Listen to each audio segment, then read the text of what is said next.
Hello, everyone. I'm Paula Lem. I'm executive editor at Poets and Quants. And in this session, I'm joined by guest panelists from Johns Hopkins, Georgetown, American University, the University of Massachusetts, and Boston University. So, welcome, everyone. Thank So, you. um, so we will be talking about one of the hottest topics in business education, which is AI, obviously, and how business schools are integrating AI into OMBA curriculums. So I am looking forward to an insightful conversation. And just a little bit of housekeeping before we continue. For those of you joining us live, please feel free to use the Q&A function at the bottom of your screen to submit questions, and I'll just get to as many of those as I can throughout the discussion. So let's begin with some introductions from our panelists. Can we kick things off with Jeff? Tell us a bit about your role and how you became, well, first off, what is your role? And also a little bit about that, how you became involved in AI at your school. Sure. My name is Jeff Leister. I'm director of flexible MBA programs at Johns Hopkins Carey Business School. I use programs because, in addition to our large population of online MBA, we also have 9 dual degree MBA, with another higher, level master's or doctoral program.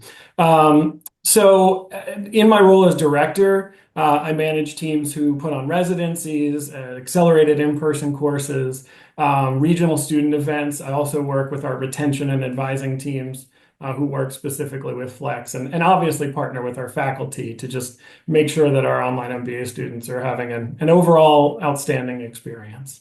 I started at Carey 12 years ago as an academic advisor and then advising administrator, and I took over as program manager for the Flex MBA in 2020.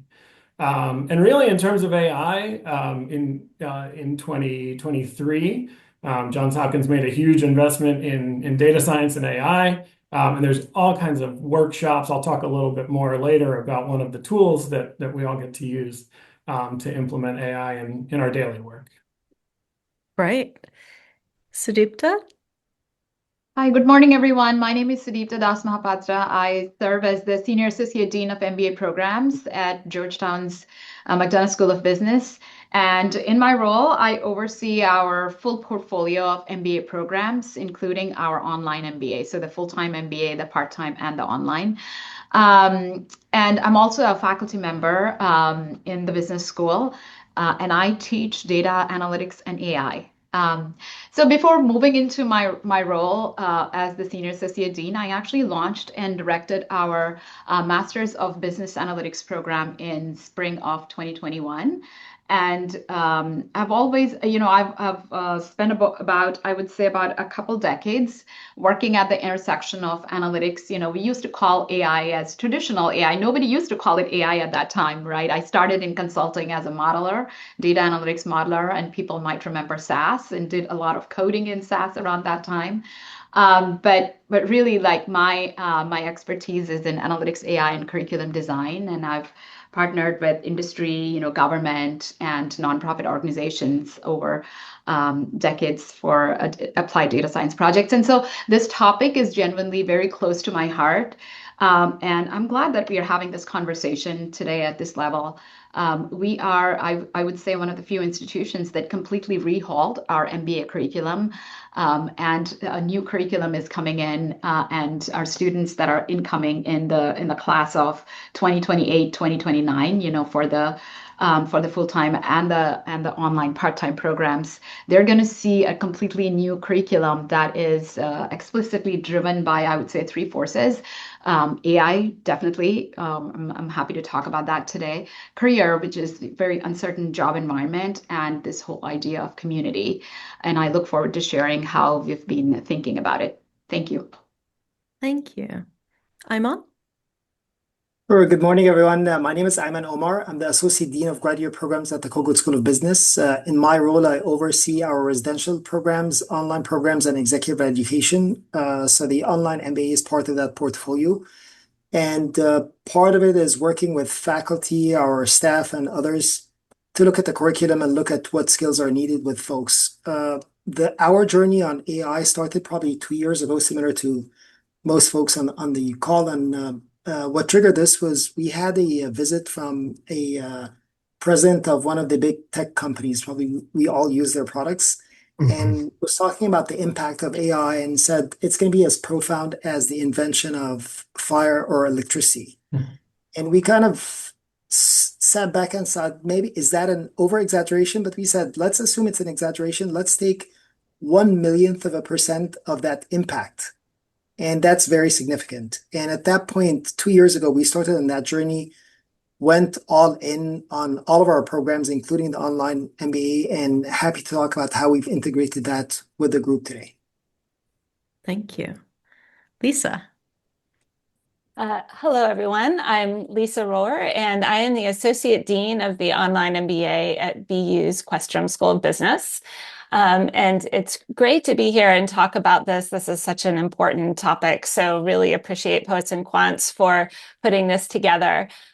In my role as Associate Dean, I am overseeing the Online MBA, and my focus is really on the academic experience in particular, and working with faculty members to ensure a high-quality student experience. I'm also on the faculty. I teach leadership and change management, and in that capacity, I think a lot about how technology is changing both the workplace and now the classroom. And so I'm really passionate about these topics. And like the other schools at BU, we are really serious about the impact of AI on the curriculum and how do we prepare students for the future. And I look forward to talking more with everybody on this. So thank you. Thanks. And last but not least, Nikunj. Hi, Paula. I'm Nikunj Kapadia. I'm the Associate Dean of Graduate Programs at the Isenberg School, UMass. In my role, I oversee all the master's programs, which includes the online MBA, which is the largest, the in-person MBA, and the specialized master's programs. I came to this role after being chair of the finance department. I'm also a faculty in the finance department for the last 25 plus years. And when I was chair, we overhauled the Master of Finance program. And once I did that, the dean said, hey, guys, come in and let's think about the rest of the programs. And of course, the timing was right in the sense that AI was coming in. We already had a very strong business analytics programs where we had AI. But the question that came up immediately was, how do we overhaul our MBA curriculum? And we, just as Sudipta mentioned, we completely overhauled it. We started last summer, and we actually implementing it from this summer onwards. So it's really rapid speed. And that's how important we think it is. So, thank you for having this panel. Thank you. No, I mean, already I think we're hearing a lot of overhaul as a word here, which is so fitting, given just how huge a factor AI has been across the board, not just within business schools. But let's talk a little bit more in detail about that. So how are your institutions currently integrating AI into the curriculum? I'd love to hear some concrete examples. Maybe Nikunj, as you're already talking, Sure. What are some ways you've been doing this? Well, that's a good question. So we did three things. The first thing we did was we went back into our core. So I assembled all our core faculty and asked them, how does AI change how you teach the core finance, the core operations management or leadership or strategy? And they came back and integrated AI into the core. The second thing we did was we created AI specific electives, which then add up to a certificate. The certificate is a standalone certificate too, but it also, you can start with the certificate and transfer the credits into the MBA. So we created this entire, specialized focus area certificate if people want to go deep into AI. But in addition to that, we really think that AI is going to change every functional area. It's not just about having a learning about a technology, is really thinking hard about how finance changes, how operations changes. Okay, and given the rapid speed of change, we overhauled the curriculum to make ourselves more nimble, and we did that by basically increasing the number of electives. Our prior curriculum was more, focused on the core, where we didn't have much space for electives. We completely revamped that and said we are going to have lots of electives, which allows us to be nimble and introduce new classes as the functional area changes. So we are thinking about the core, the functional area, as well as the technology itself. And these were basically changes we made. Mm. I'm curious whether that split of electives and core is something that others have done as well. I don't know if someone wants to jump in here. Yeah, Jeff, right ahead. Yeah, so we have a pretty large and diverse group of students in our online MBA, and so we really do try to keep the core very focused, our foundation courses, and allow students to really craft their degree to their goals with their electives. So we do have a pretty heavy elective curriculum. But so 1 year ago, we added AI for business as one of our 8 optional elective specialization areas. So students don't have to use their electives to earn any specializations, but they can choose to focus up to 3 specializations, one of which, the newest of which, is AI for business. And this is, a couple of prescribed courses specific to management, leadership, how uses of AI, and then some options from an approved list. Overall, we currently have more than 12 elective courses specifically focused on AI. These are available to all of our Flex MBA students, whether they're pursuing the specialization or not. So students who might, really want to focus on finance or marketing can still dip in and take any AI courses as they like. And just a super quick, Sudipta, I will get to you in one moment. Just a super quick follow-up for you, Jeff. So are those different courses AI, but within different sort of specializations? Some of them, yeah, a lot of them are, but for MBA, we also have AI Essentials for Business and Machine Learning for Management are the 2 kind of required electives for students who want to do the AI specialization. As you can imagine, these are some of our most popular electives right now. We tripled the number of asynchronous sections year over year that we're planning to offer in fall of 26 compared to fall of 25 when we first rolled these new asynchronous versions of these courses out. Sure.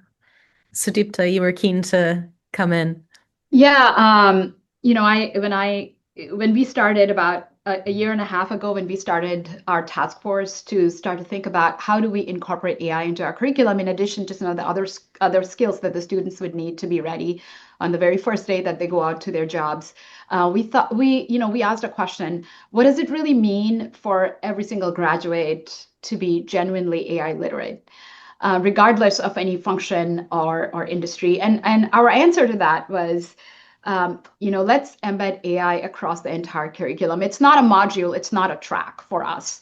So we deliberately chose not to offer any kind of AI specialization. For us, it's a baseline and it's not a specialty. Every single student actually has to go through, for example, starting with the opening term, which we are going to see in the fall of this year, they will go through an AI boot camp that is actually taught by somebody that is coming in from the industry.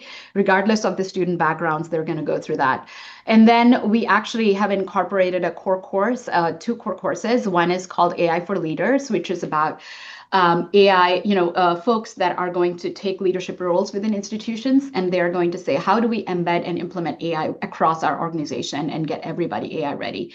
And then the other course that we have, which is also a core course, is Applied AI Lab, where the students can get their hands dirty. If you want to create a chatbot, for example, can you do that? How do you do that? That's basically where we are coming from. And so that's incorporated as a core course.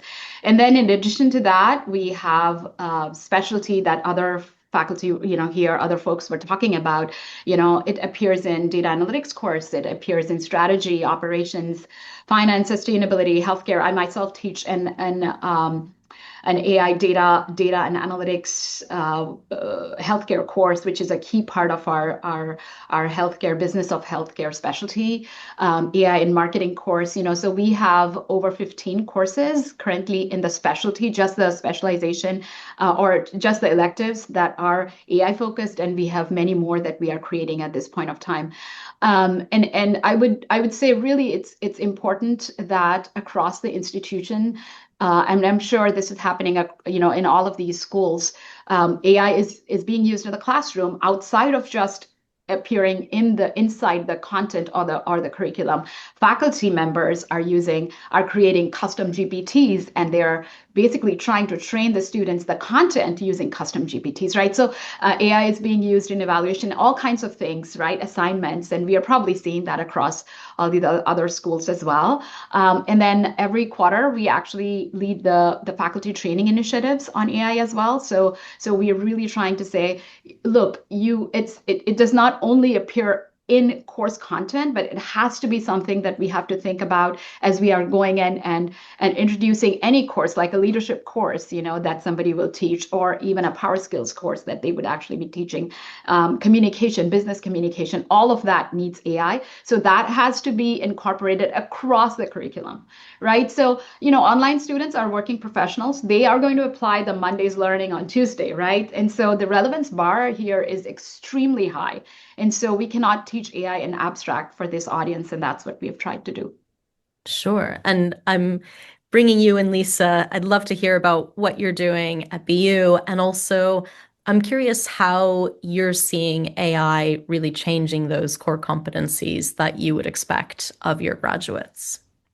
Yeah, I wanted to build, first of all, on this idea between elective and in the main, because I think the Questrom Online MBA is quite different from some of the other MBAs here in that it is one integrated curriculum to begin with, and we have the curriculum divided around business problems. So the 6 mods that students go through are each, a set of business problems. So we're not teaching finance versus accounting versus AI. We're teaching in this integrated way to begin with. And so I think that as we think about AI and how it gets and how we teach it in the Online MBA, we are also integrating it right into those topics. So in managing risk, you're talking about managing AI risk along with brand risk, financial risk, those types of things. So it becomes a much more integrated. And when we talk about the economics of global business or of the digital business, we talk about the AI wars and who is going to win in the AI wars. So that's how we've been thinking about integrating it in. And like Sudipta said, we use it as a teaching tool, simulations, role plays, coaches. So students are really hands-on with AI, and we're leveraging it in that way as well. And then, Pula, I think you said, how does it change? Can you repeat the last question that you had? Sure. Yeah. Yeah. How does AI change the core competencies that you expect of your graduates?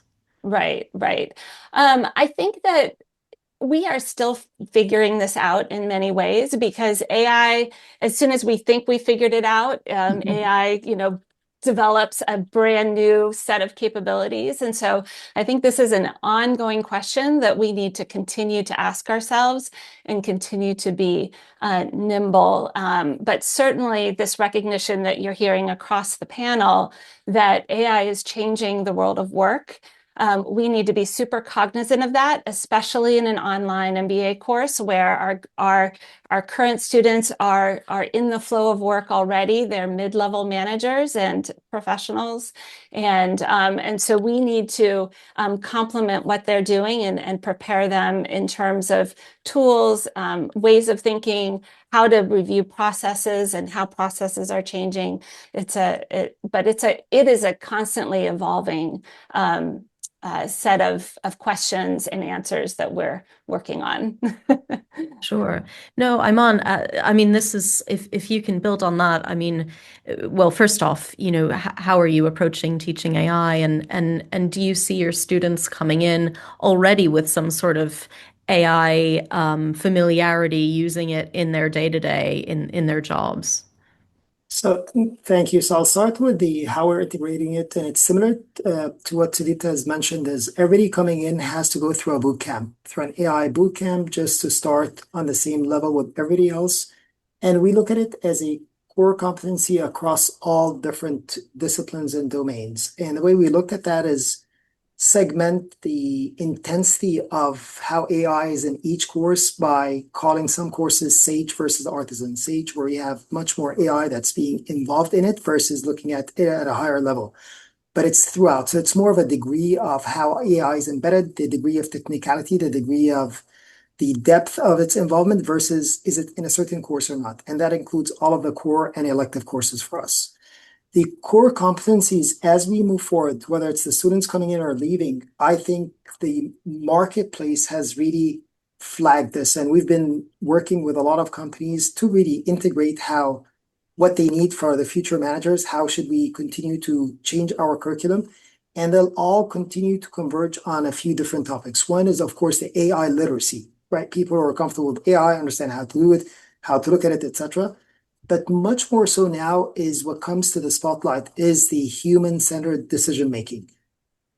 How do we make better decisions with AI, with enabled AI tools? Whether it's just general judgment of the output. One of the things we keep pushing on students is not the output, but how did you get to the output? What's missing? How can you critique the output? So it's the critical thinking capabilities as well. Judgment, looking at things regarding ethicality of behavior, complexity of decision making. So all of this now becomes the focus of what we want from managers moving forward. Of course, that's layered with the AI competencies, but now the ability to storytell outputs. How do you communicate outputs? How do you get people across to move with you based on the analysis you've done? So you've done great analysis with AI. How do you convince folks now that this is the way moving forward? And that becomes more of the executive storytelling, etc. I mean, that segues really nicely into our next question, which is how do you balance that sort of foundational business knowledge, teaching that alongside those emerging AI skills? I don't know if anyone's extra keen to hop in on this one. Nikund? Sure. Actually, so I want to kind of take that question and as well as your core competency question and maybe see if I can answer both of them simultaneously. So we already have technological proficiency as part of a core competency in MBA, and AI just flows into that automatically. It's part of technological competency. But going back to the core competencies that we traditionally have had in MBA programs, leadership, ethical decision making, teamwork, we actually think that those core competencies have become even more important at this point. And the reason is the impact of AI on society. So unlike other technological innovations, whether you had a computer or Wi-Fi or smartphones, which kind of helped every individual person, AI could be a problem, right? Because AI is about redefining the tasks of an individual person, what a person actually does. It could augment or it could eliminate. So we actually think that the critical question that's going to come up over the last 5 to 10 years in the business world is going to be change management. And change management is going to be about the people. It's not going to be about efficiencies and business processes. It's really going to be about the people you work with and how do you get them from one stage to another in a deliberate, compassionate manner. Because it kind of goes back to what Aristotle said. You cannot we live in a society and we're all in this together. To be out of society, you are either a beast or a god. I'm kind of paraphrasing Aristotle here. And we don't want AI to be God, nor do we want us to be beasts. We all have to be part of the process. And I think over there, the core competencies are extremely important.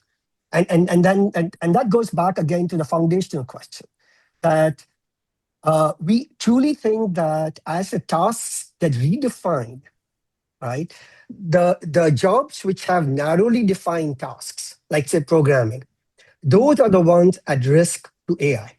The typical business skills, which have people management part of it, decision making, critical thinking, teamwork, though, as well as the functional areas, the depth of knowledge in finance or marketing, those are going to become extremely important. So we are going to actually double down on and having very strong foundational knowledge while the technology piece get integrated across the board. And yes, if you want just to focus on technology, go ahead. But we are going to also give you the core foundational knowledge with the core competencies. Mm.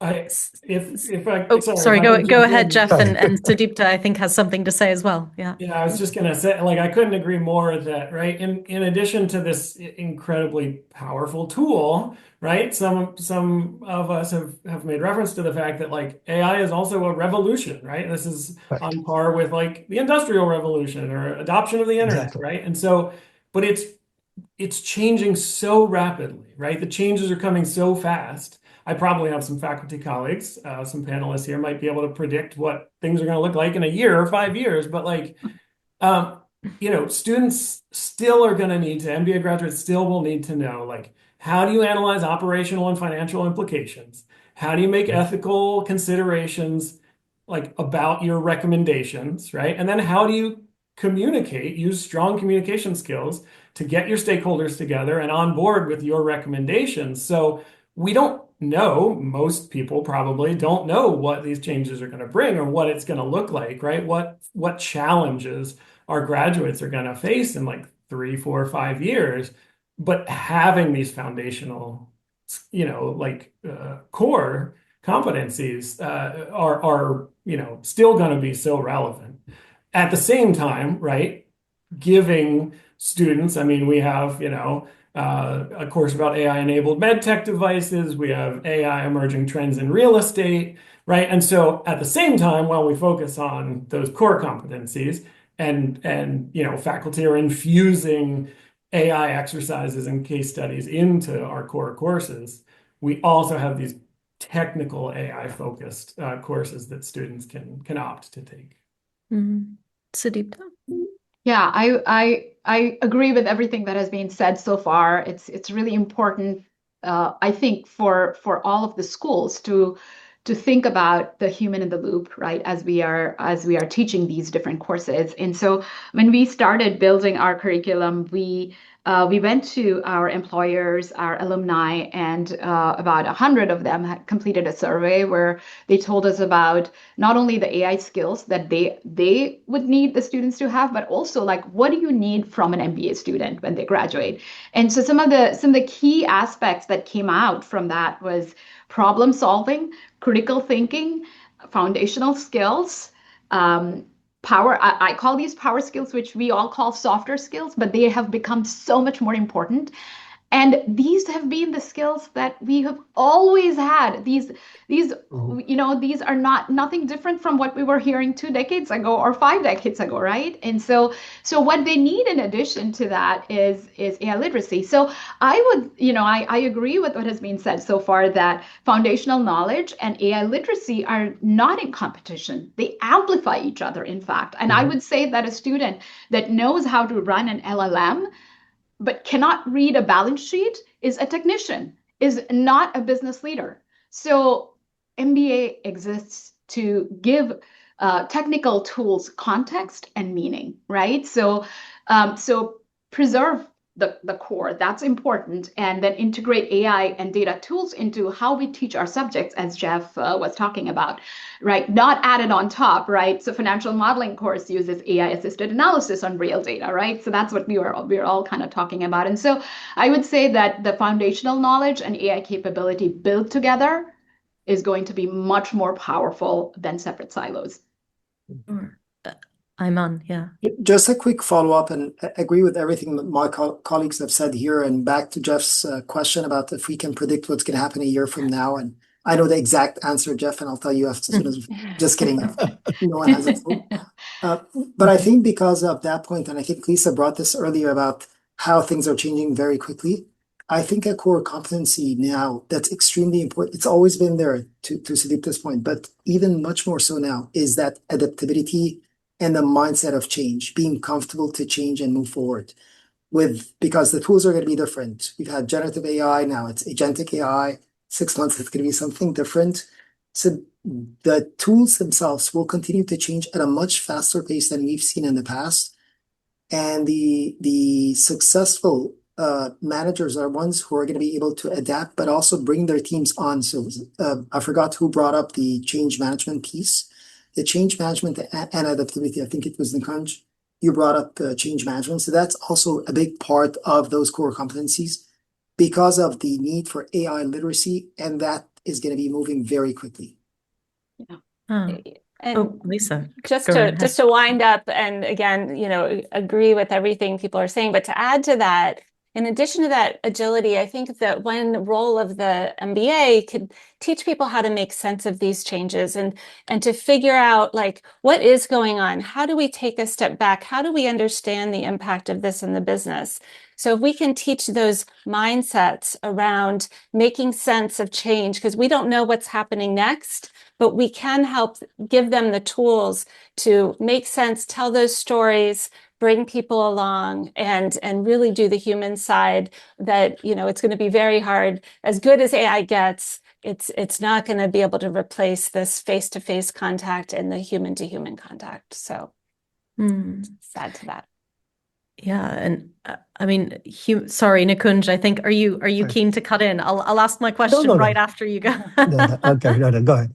No, I just wanted to kind of just had a thought came to my mind after listening to Sudipta, right? And she's exactly correct that so if we back up, when she talked about we are not technicians, right? We do more than that, and that I think is extremely important point, because if we think about the online programs across US, there are two big pieces. One is technology, like the computer science program at Georgia Tech, for example, right? And the second is the online MBA, right? These are the two biggest set of programs.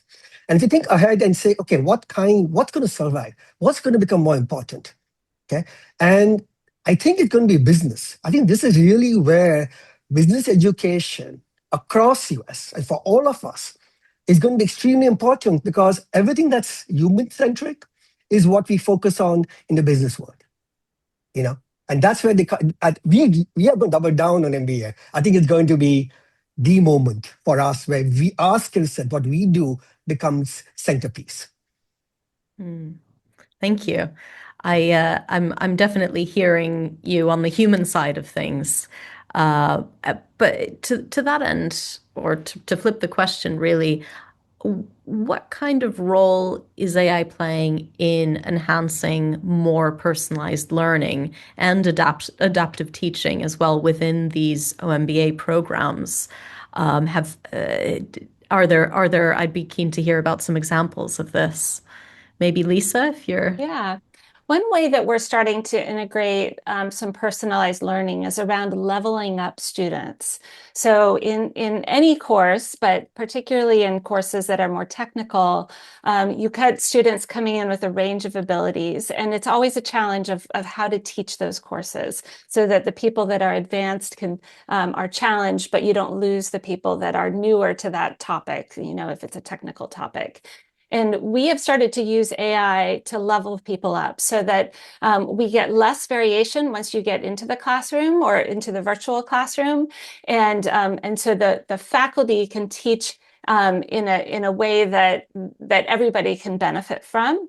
And the AI can help people that are new to a particular topic like finance or accounting, some of these that some students sometimes struggle with. And AI helps in that leveling up process, as well as, of course, in the coaching and helping people to understand things that they don't get to ask or they're not comfortable asking about in class. So, so that's been an exciting development for us. Oh. So I mentioned the big investment that Hopkins made at the university level, and one of the tools that's been developed and is available to students, faculty, staff across the university, they call it Hop GPT. So this is like a safe, secure access point to all of the LLMs, right? And so students can kind of go in, use it as a bit of a sandbox, right? And like play with things without exposing any sensitive or personal data. But also, like, this gives students access that otherwise, if they go subscribe to all of these on their own, right, this is hundreds of dollars worth of of cost. But faculty, yeah, to Lisa's point, faculty are also kind of using this internal access point, right, to build kind of scaffolded AI experiences too, and help students kind of practice and develop AI fluency without being out on connected and sending all of their questions and information out into the ether. Yeah, Sudipta. I agree with what Lisa and Jeff have said. AI is a big, it really creates a lot of democratic learning process so that we can get everybody, at the same baseline. So I really agree with that. Here we are talking about AI as a pedagogical tool first, right? As we are thinking about faculty using it to identify, for example, students that are struggling, right? And getting them to a point that they are with, all the other learners. And then the other question that you have here is AI for personalization for the students, right? So online students are asynchronous learners mostly. They do learn with synchronous content, but they're asynchronous learners juggling, full-time jobs, their families, and multiple things. And so AI-assisted tools can really help them even accept and understand where they're flailing, right? And say, okay, how can I use a particular AI tool to make sure that I really learn the content better? I can surface resources that our faculty members have not given us, at this point of time, but making sure, there's of course a lot of ethical and bias that we teach them, that they can understand, in the data that they get. And I think that these kind of AI, can create adaptive learning pathways that can free up our live sessions to really do very high value discussions and not just content delivery. And I'm sure a lot of the schools are really trying that. The other thing that is really interesting, which I think that for most of the schools here, the online teaching, ours is in addition to just the online teaching, it's residencies where the students come face to face, a few times, and these can become even richer, if we are incorporating AI tools into asynchronous and synchronous learning, right? So we can better optimize the live interaction. We all talked about the human in the loop, right? So how do we do our residencies better and elevate them with the asynchronous learning where AI can play a major role? And so I would think that really, honestly, we are still learning. As we talked about, the AI tools are moving faster than anybody can keep up. So for us, the most important thing, I think, as educational institutions would be in our online program, how can we still keep the curiosity and experimentation with the AI tools, and then not caution and restraint, but really kind of letting them use these tools to understand how we can move forward in learning more about the content of the courses and use them in our everyday jobs. And ethics, you've touched on, a potential pitfall. Obviously, there's lots of good things about AI, but it presents some challenges too, especially in the learning environment. So if anyone has any examples of teething issues that you've managed to overcome, that would be quite interesting, as well as I guess once graduates come through these programs, how do you gauge whether they're ready, AI ready for those leadership roles? Maybe I'm on or anybody who's keen to cut in here. I'll jump in. So that's a question we're trying to figure out. I think assessment of learning with AI is a big challenge, or not a challenge. It's something that's ongoing, and I don't think most of us, at least on our end, we don't have depth. So we have a few things we work on and others that are still work in progress. Few things that are typical portfolio of deliverables. How have students achieved certain deliverables in their capstones and projects and things throughout the entire curriculum, focusing more on not just the output, but the method, the process, the critique, the analysis, being able to critically analyze the output and understand what are some of the issues, ethical issues, concerns, accuracy. Those would be more of indicators for us that somebody is more ready to move on with AI, understanding it's going to be changing it, they have to adapt, and that mindset in place. So it's a combination of being able to use and question the tool, but also adapt to use different tools. And we're tool agnostic.